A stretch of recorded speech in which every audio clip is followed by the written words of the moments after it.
Okay, in this video I'm outside for some reason on location, and I'm going to give you my take on Anthony Joshua.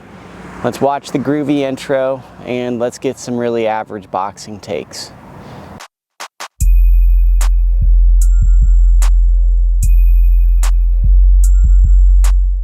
Okay, so Anthony Joshua does what Anthony Joshua does, performs kind of average, which is what we've expected from him. Joshua, as I've always said, he's good, he's not great. He fights Robert Helenius. Helenius most notable recently for being knocked out by Deontay Wilder on pay-per-view with a single punch. The knockout was so brutal and outlandish, some even thought the fight might have been fake because that's how knocked out, how it looked. I don't think it was, but that's how crazy it was. Joshua proceeds to go 7 rounds with Helenius. It's kind of an indifferent result until the inevitable conclusion of Joshua knocking out Helenius. It's kind of the purpose, sadly, Helenius' career has served at the top level of the sport is. Really intimidating guy, solid world-class fighter who the very best fighters tend to knock out. And that's where he kind of finds himself sitting in the food chain. For Joshua, he still sits at number 4 in the division. I don't think you can look at this performance and directly go, okay, man, well, he's not as good as Wilder based on this performance. I think the problem is him and Wilder are very similar. The difference is Wilder's power is just a lot more than Joshua, and Joshua doesn't really have that elite trait besides looking like a bodybuilder that gets him over the hump.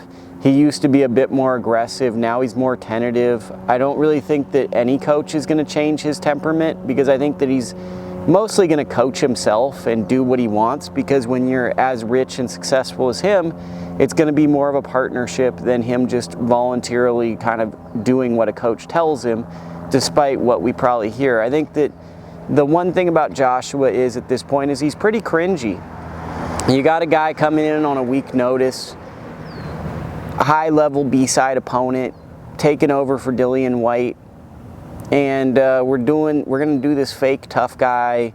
Are you looking at me at the weigh-in? It's just embarrassing, you know. And I think it speaks to kind of what Joshua struggles with in the ring. He's a very self-conscious person, possibly, I don't want to say insecure, but possibly insecure. You can tell that from the body. He takes pride in his body, and when he gets in the ring, he wants to impress, I think, these fans that there's an enormous amount of pressure behind him and a want on him to the point where he hesitates after this Ruiz knockout, after the Usyk losses, and we get some really, really forgettable performances. This was a fight that I didn't really want to go out of my way to see.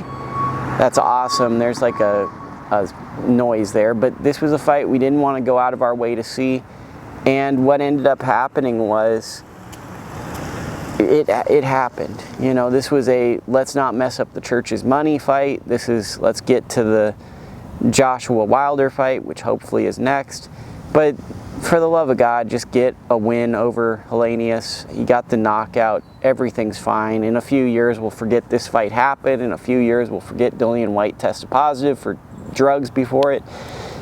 It would be great if Joshua could come back in 2023 and fight a fight that we actually cared about. He probably won't, but if he fights Joshua or Wilder, at least we get a fight that matters at some point. So that's it.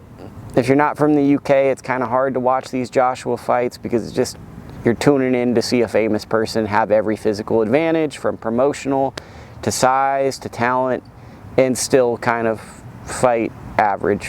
So, you know, unless you're a fan of the fighter, pretty easy to skip these type of fights and tune in to a podcast or something and get your take. If you like this content, like the commitment to the game, subscribe, leave a comment, all that stuff.